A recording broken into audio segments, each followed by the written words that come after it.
Patrice Lumumba, vous êtes leader du MNC, du mouvement national congolais.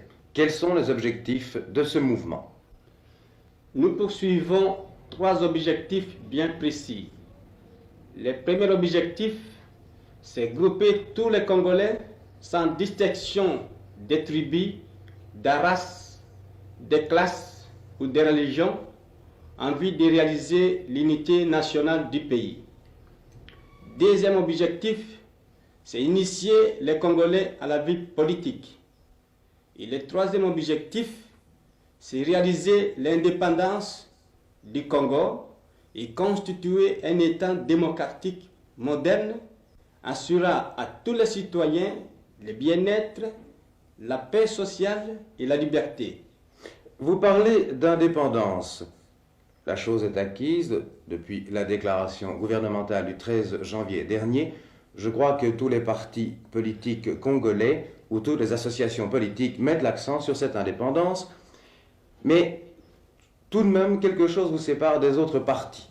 Vous n'avez pas comme objectif une date précise à cette indépendance? Évidemment, la Belgique a reconnu les droits du Congo à l'indépendance.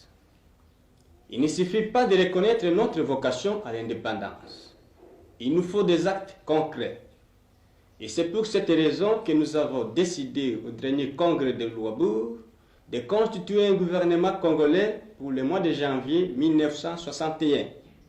La population a accueilli avec satisfaction la déclaration royale et la déclaration gouvernementale. Seulement, le peuple congolais désire une date précise pour l'indépendance du Congo. Vous dites « nous » au congrès de Louabourg. Qui, nous? Nous, quand je dis « nous », c'est-à-dire nous les Congolais, et tous les partis politiques qui étaient réunis au congrès de Louabourg ont voté une résolution pour réclamer la constitution d'un gouvernement au mois de janvier 1961. Et c'est-à-dire que votre objectif politique actuel est la constitution d'un parti unique au Congo, d'un parti national congolais? C'est-à-dire pour le moment, l'objectif que nous poursuivons, l'objectif que poursuit chaque parti politique est le même. Cet objectif, c'est la libération du Congo du régime colonialiste. C'est l'émancipation totale du pays. C'est l'unification de toutes les couches de la population. Puisque l'objectif est le même, nous ne voyons aucune raison de division. Et c'est pour cela que nous avons constitué un front commun. Mais après l'indépendance du Congo, il serait normal qu'il y ait 2 ou 3 partis politiques précisément pour qu'il y ait de l'équilibre dans la vie politique et administrative du pays. Mais pendant la période de transition, actuellement, où nous combattons pour réaliser l'union de tous les Congolais, nous ne voyons pas et nous ne voulons pas de division.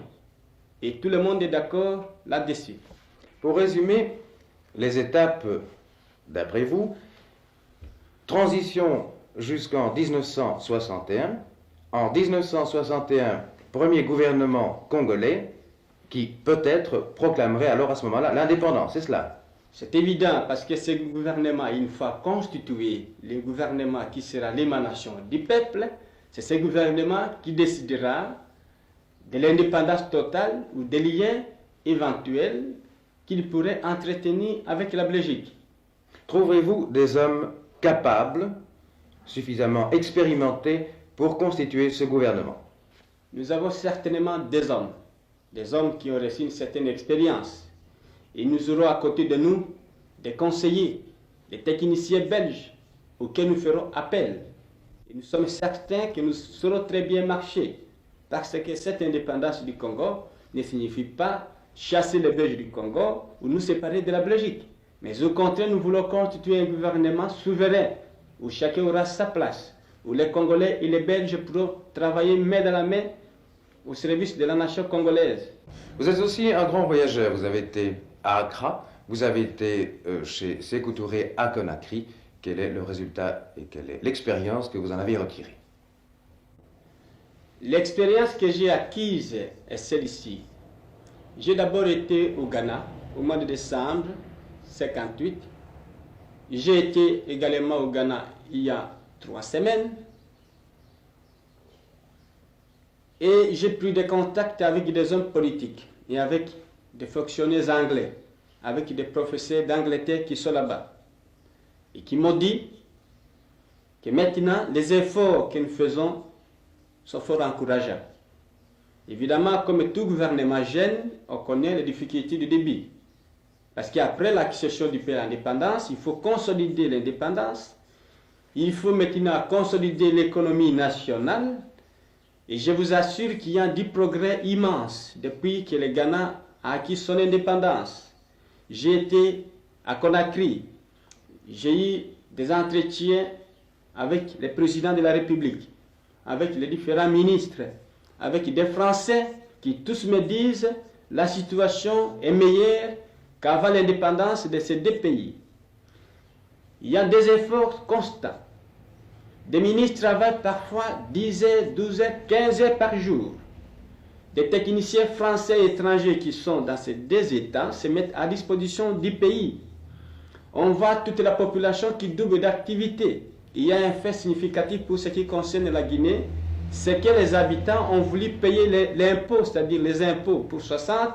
Ils ont voulu payer en 59 en disant « Nous aurons la honte de voir que notre gouvernement a des difficultés au point de vue financier. » Et je pense que l'expérience de ces deux États, où on croyait peut-être qu'ils allaient rejeter l'Occident ou rejeter toute la collaboration, au contraire, ils ont fait appel aux Anglais, aux Français, qui sont revenus au pays.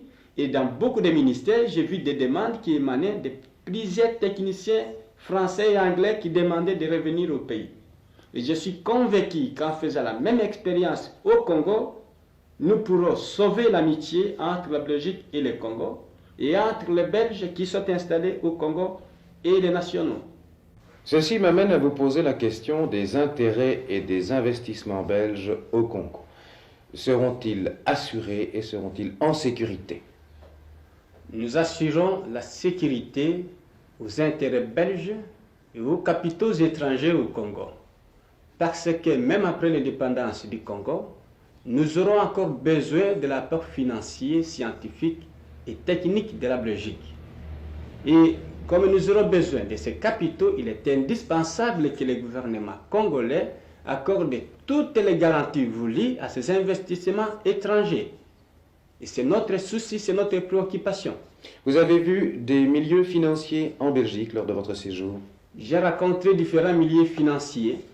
Je me suis entretenu avec eux. Et de ces entretiens, il est ressorti cette idée, c'est que tout le monde commence à voir clair, c'est que l'indépendance que nous sollicitons n'est pas dirigée contre la Belgique ou contre les intérêts des Belges qui sont au Congo, mais au contraire, nous voulons que le pays accède à l'indépendance et nous allons accorder toutes les garanties nécessaires à ces investissements. Et ces milliers m'ont assuré de leur sympathie, de leur appui le plus total. Ils ont vu clair, ils savent que nos sentiments sont nobles et maintenant j'ai l'impression que les doutes, les appréhensions, les quiétudes, la méfiance même qu'on voyait depuis ces dernières semaines vont s'aplanir dans les mois à venir. Une question encore. Vous allez partir incessamment demain jeudi. Quelles sont les impressions que vous avez recueillies au cours de votre séjour en Belgique? Au cours de mon séjour en Belgique, j'ai rencontré la plus grande compréhension dans différentes couches de la population belge. Je suis encouragé et je suis certain que cette coopération va nous aider dans les mois à venir pour la solution de nos problèmes. Je profite de mon passage à Bruxelles pour rendre un particulier hommage à Sa Majesté le roi Boudoué. Sa Majesté a sanctionné la déclaration gouvernementale et le message royal a été accepté, accueilli avec enthousiasme au Congo.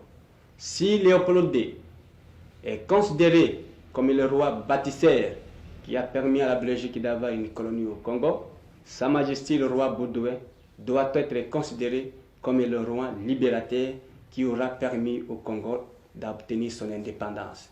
Et je fais appel à tous les Belges, à tous mes frères, pour que tous ensemble, nous soyons entourés autour de cette volonté royale pour que l'indépendance du Congo soit concrète et se réalise dans le calme et dans la concorde de nos esprits et pour le bien supérieur de la Belgique et du Congo.